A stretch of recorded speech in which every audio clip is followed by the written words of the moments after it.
बड़ी खुशियों का समय होता है जब परिवार में कोई नया मेहमान आता है, लेकिन इन खुशियों के साथ हमारी जिम्मेदारियां भी बढ़ जाती है कि उसका हमें कैसे रख रखाव रखना है और कैसे ये आने वाले 9 माह जो हैं अब बीतने वाले हैं। बहुत से सवाल जहन में आते हैं, बहुत से टेंशन्स होते हैं। खुशियां अपनी जगह है, घर में दादी नानी सब बार बार कहती रहती हैं ये मत करना, ये खाना, वो रहना।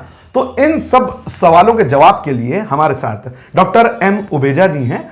स्त्री रोग विशेषज्ञ हैं आप और लगातार 40 वर्षों का आपके पास अनुभव है। मैडम, आपका बहुत बहुत स्वागत है। हेलो एवरीबॉडी जी। जब किसी भी परिवार में नया मेहमान कोई आता है तो जिस दिन से खबर मिलती है उसी दिन से बड़ा एक्साइटमेंट हो जाता है। तो ये जो पूरे 9 माह होते हैं, तो हम चाहते हैं कि इसमें बताइए कि शुरुआती माह में मतलब सबसे पहले जैसे कोई खबर मिली खुशियों की, फिर उसी दिन से क्या हमें जो है वो सावधानियां रखना है।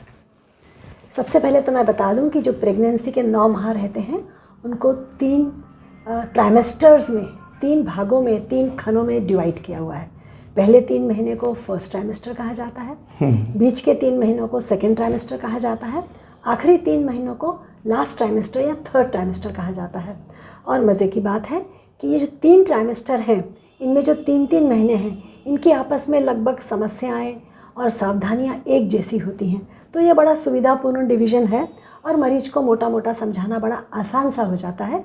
और आज के वीडियो में हम फर्स्ट तिमाही या फर्स्ट ट्राइमेस्टर के बारे में सारी चर्चा करेंगे। शुरू के 3 माह के बारे में। तो सबसे पहले तो ये होता है कि जैसे किसी को पता चलता है कि अब हमारे घर कोई नन्हा मेहमान आने वाला है, तो उसका पहला एक्साइटमेंट होता है तारीख का कि वो कब आने वाला है। तो ये मैम, ये कैसे पता किया जाता है तारीख के बारे में? सबसे पहले तो पता कैसे चलता है कि लड़की प्रेग्नेंट है। हाँ। तो जैसे ही उसको 1-2 दिन ज़्यादा होते हैं, पीरियड उसके लेट होते हैं, जो डेट उसकी है उस पर माहवारी नहीं आती है, तो एक सिंपल यूरिन टेस्ट किया जाता है।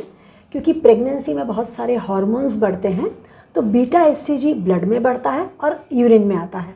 तो जब यूरिन में पॉजिटिव आता है बीटा एससीजी, एक स्ट्रिप के जरिए 30-40 रुपये का खर्चा होता है और वो स्ट्रिप यूरिन में ऐड करके उसमें जब 2 लाइन दिख जाती है, गुलाबी लाइन, तो मरीज उछल पड़ती है कि अरे ये तो गुड न्यूज़ मेरी आ गई है। इस जरिए उसको प्रेगनेंसी पता चलती है। नेक्स्ट उसका क्वेश्चन रहता है कि मुझे कितने महीने हैं, कितना समय हुआ है और मेरी डिलीवरी कब होगी। तो मैं आप सबको बता दूं कि जो प्रेगनेंसी का कैलकुलेशन है वो standard all over the world पिछले जो आखिरी महीना आया है उसके फर्स्ट डे से हम लोग 9 महीने और 7 दिन या 40 हफ्ते गिन लेते हैं। चलिए, पता भी चल गया कि तारीख कब होगी, लेकिन अब इसी के साथ शुरू के 3 माह में कुछ समस्याएं भी जनरेट होती होगी, कुछ सावधानियां भी हमें रखनी होती होगी। शुरू के 3 महीने एक महिला के ब्लड में, बॉडी में विशाल चेंजेस होती हैं।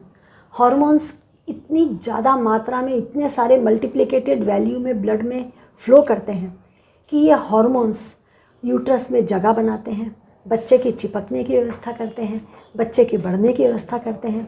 और इन हार्मोन्स का बॉडी के सिर से लेके पैर तक उस लड़की के उस पर बहुत बहुत बहुत ज़्यादा असर होता है। चिड़चिड़ापन आ जाता है, कभी गुस्सा, कभी ख़राब लगना, उल्टी, जी मचलाना, बेचैनी होना, किसी को नींद नहीं आना, किसी को बहुत नींद आना, पेट हमेशा भरा भरा लगना, कॉन्स्टिपेशन होना, स्तनों में भारीपन लगना। इस तरीके से ये सारे जो प्रेगनेंसी के हार्मोन्स हैं जो बच्चे को बढ़ा रहे हैं, वो उस वुड बी मॉम को बहुत सारी तकलीफ़ें, बहुत सारे सिम्टम्स देते हैं। तो मैम, जब आपके सामने कोई ऐसी प्रॉब्लम्स लेकर आता है, ऐसी परेशानियां लेकर आता है, तो फिर क्या जवाब होता है आपका? मतलब आप किस प्रकार से सलाह देते हैं? ये बड़ा कठिन होता है। एक लड़की इतनी आशा से इतनी लंबी लिस्ट तकलीफ़ों की लेके आती है और मेरे पास आती है और मुझे कहती है मुझे ऐसा हो रहा है, वैसा हो रहा है, और मेरे पास केवल एक जवाब होता है, बेटी तुम माँ बन रही हो और ये सब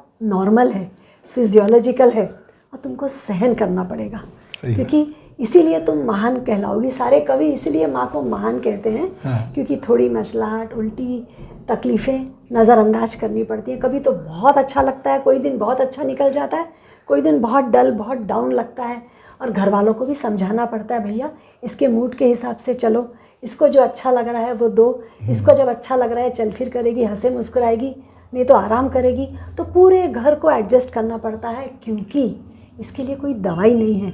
ये सारी प्राकृतिक चेंजेस हैं और किसी भी किस्म की दवाइयाँ इन सिम्टम्स को दूर करने के लिए बच्चे पे असर कर सकती हैं। बच्चे का डेवलपमेंट हो रहा है। अपन ने देखा एक छोटा सा अंडा, पूरे उसमें से जो बच्चे की ग्रोथ होती है वो एक मांस के गोले से उसका सिर पहले बनता है और नीचे के टोस बाद में बनते हैं। ऊपर से लेके नीचे तक बच्चे की ग्रोथ होती है।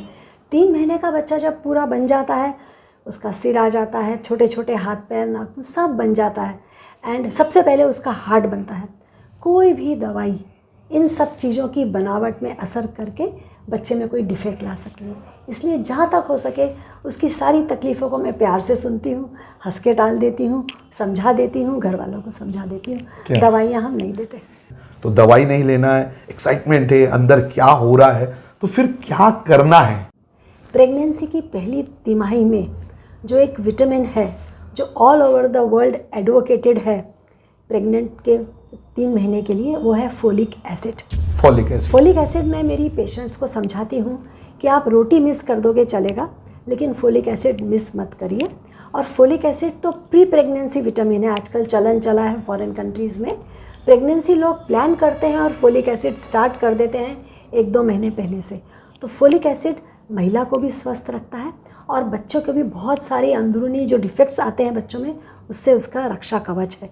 तो फोलिक एसिड पूरे 3 महीने ना बहुत बहुत आवश्यक है। उसके अलावा यदि महिला पहले से कोई बीमारी से ग्रसित है, जो आजकल थायराइड सबसे कॉमन है, तो थायराइड अपना शुरू रखेगी, बंद नहीं करेगी। यदि वो स्वस्थ महिला है, पहले कोई हिस्ट्री नहीं है, तो उसे केवल फोलिक एसिड ही लेना है। परंतु यदि महिला के पहले कई अबॉर्शंस हो चुके हैं, बैड हिस्ट्री है, कुछ एक्सीडेंट्स हो चुके हैं उसके साथ, उसकी प्रेगनेंसी से रिलेटेड पहले पास्ट प्रेगनेंसी में, तो उसे उसके साथ फोलिक एसिड के साथ उसको प्रेगनेंसी सस्टेन करने के लिए प्रोजेस्टेरॉन हार्मोन देना पड़ता है। हमें खून पतला करने की दवाइयाँ देनी पड़ती हैं। ये सारी जो बाकी की दवाइयाँ हैं, ये हम उसकी हिस्ट्री सुन के डॉक्टर अपने हिसाब से देता है। पर folic acid is the universal vitamin for the first 3 months of pregnancy. Sonography शुरू में करवाना ज़रूरी है या जो भी उसके बारे में वो थोड़ा हमें आप बताइए। सबसे पहले तो मैं ये भ्रांति दूर करना चाहूँगी कि लोग सोचते हैं कि सोनोग्राफी का कोई बैड इफ़ेक्ट होगा, कोई साइड इफ़ेक्ट होगा हमारी प्रेगनेंसी पे। सोनोग्राफी की मशीन बनी ही केवल गर्भास्थ शिशु देखने के लिए है। बाकी सारी चीज़ें हमने एडवांसमेंट के साथ डेवलप करी, but it is the safest pregnancy में, बिकॉज उसमें साउंड वेव्स का इस्तेमाल होता है, कोई किरणें नहीं होती हैं बाहर की। तो सोनोग्राफी एब्सोल्युटली सेफ़ है। एंड सोनोग्राफी सबसे पहले 1.5 महीने पे हो जानी चाहिए, बिकॉज 1.5 महीने पे जो सैक होता है वो एग्जैक्ट बच्चे की डेटिंग कर देता है कि ये बच्चा कब आया है और डिलीवरी की डेट कब निकलेगी। फर्स्ट 6 हफ्ते की जो 1.5 महीने पे जो सोनोग्राफी है, ये हमें बता देती है कि बच्चा सिंगल है या डबल है। जी। तीसरी बात जो सोनोग्राफी हमें बताती है, सबसे इम्पॉर्टेंट बात, कि हमारा बच्चा सही जगह पे है या नहीं है। कभी कभी प्रेगनेंसी एक्टोपिक भी होती है, यूट्रस के बाहर होती है, जो कि एक जानलेवा सिचुएशन होती है। तो उसकी जानकारी भी 1.5 माह में सोनोग्राफी के जरिए हमें मिल जाती है और 1.5 माह की सोनोग्राफी पूरा कंप्लीट बच्चे के बारे में बता देती है। सेकेंड इम्पॉर्टेंट सोनोग्राफी जो आपकी डॉक्टर एडवाइस करती है, वो 3 महीने कंप्लीट होने में करती है, क्योंकि 3 महीने में लगभग शिशु 4 सेंटीमीटर का हो जाता है। उसका हेड, हार्ट, लिम्स सब बन जाती हैं। इस 3 महीने की सोनोग्राफी को नेज़ल स्कैन या न्यूकल स्कैन कहा जाता है, जिसमें कि नाक की हड्डी और गर्दन की चर्बी नाप के बहुत सारे क्रोमोसोमल डिफेक्ट्स का डॉक्टर अनुमान लगा सकते हैं। तो ये 2 शारीरिक संरचना के बारे में, उसके बारे में बता सकते हैं। तो मतलब पहली 1.5 माह पर, सेकेंड 3 माह पर, शुरू के 3 माह में ये 2 प्रकार से सोनोग्राफी कराना चाहिए। तो अब ये भी हम समझ गए हैं कि सोनोग्राफी कब कब करानी है, लेकिन जो सबसे ज़रूरी बात है वो इस 3 माह की, खाएं क्या, कसरत कौन सी करें, व्यायाम कैसे करना है, ऑफिस जाना है नहीं जाना है, ये जो प्रॉब्लम्स महिलाओं के साथ है, अब ये पूछते हैं। तो आप ये बताइए मैम, भोजन, पेट में बच्चा भी है तो 2 जीव हो गए, तो क्या डबल खाना खा सकते हैं? तो थोड़ा सा वो बताइए आप। बहुत सुंदर सवाल, क्योंकि खाना सबसे इम्पॉर्टेंट है, खाने से ही तो हम बनते हैं। सो महिला को लगता है कि बस प्रेग्नेंट हुई मतलब मुझे 2 बंदों के हिस्से का खाना खाना है, मुझे ढेर सारा खाना खाना है, मुझे ढेर सारा वज़न बढ़ाना है। ये धारणा बिल्कुल गलत है। शुरू के 3 महीने में वज़न 1-8 किलो बढ़े नहीं बढ़े बहुत फ़र्क नहीं पड़ता है। पूरे 9 महीने में खाना हमें क्वालिटी देखना है, हम क्या खा रहे हैं, हमारे खाने में कितना प्रोटीन है, कितना विटामिन है, कितना कार्बोहाइड्रेट है, ये सारी चीज़ें, यानी खाने की गुणवत्ता इम्पॉर्टेंट है, खाने की क्वांटिटी बिल्कुल भी इम्पॉर्टेंट नहीं है। तो अच्छे ताज़े फल और फ्रेश वेजिटेबल्स, सूप्स और ड्राई फ्रूट्स, बादाम, पिस्ता, अखरोट, प्रोटीन सहित चीज़ें जिनमें हाई मात्रा में प्रोटीन है, हाई मात्रा में विटामिन्स हैं, उनका हमें सेवन ज़रूर करना चाहिए। और उल्टी और मितली के रहते भी हमें ध्यान रखना चाहिए कि हम अच्छी मात्रा में पानी ले सकें, जूसेस ले सकें, अच्छा खा सकें। ये इनकी क्वालिटी बहुत ज़रूरी है। केवल हमारा खाना इम्पॉर्टेंट नहीं है, हमारा लाइफस्टाइल बहुत इम्पॉर्टेंट है। बहुत सारी लड़कियों को उलझन होती है कि हम क्या करें और क्या ना करें। सो मैं पेशेंट्स को यही समझाती हूँ कि जिस काम की आपको शुरू से आदत है, जो काम आप करती हैं, यदि आप स्वस्थ हैं तो वो काम हमेशा आप कंटिन्यू कर सकती हैं। नॉर्मल थोड़ा सा व्यायाम, अनुलोम विलोम और मेडिटेशन और एक अच्छा हेल्दी लाइफस्टाइल, थोड़ा चलना फिरना, घूमना, ताज़ी हवा में रहना, ये हम कंटिन्यू कर सकते हैं। बहुत हेवी एक्सरसाइज और बहुत वज़न उठाना और बहुत रिस्की काम हमें नहीं करना है। तो ये तो मैम आपने हमें शुरुआती 3 माह के बारे में बताया, और जाहिर सी बात है कि डिलीवरी तो 9 माह में होती है। तो अब आगे के 6 माह कैसे हम जाने, तो आगे के महीनों के लिए हम अगले वीडियो में आपसे फिर से रूबरू होंगे। हमारे साथ मैडम होंगी। तो मैडम, अभी आपने इतनी जानकारी दी उसके लिए हम आपका बहुत बहुत धन्यवाद प्रेषित करते हैं।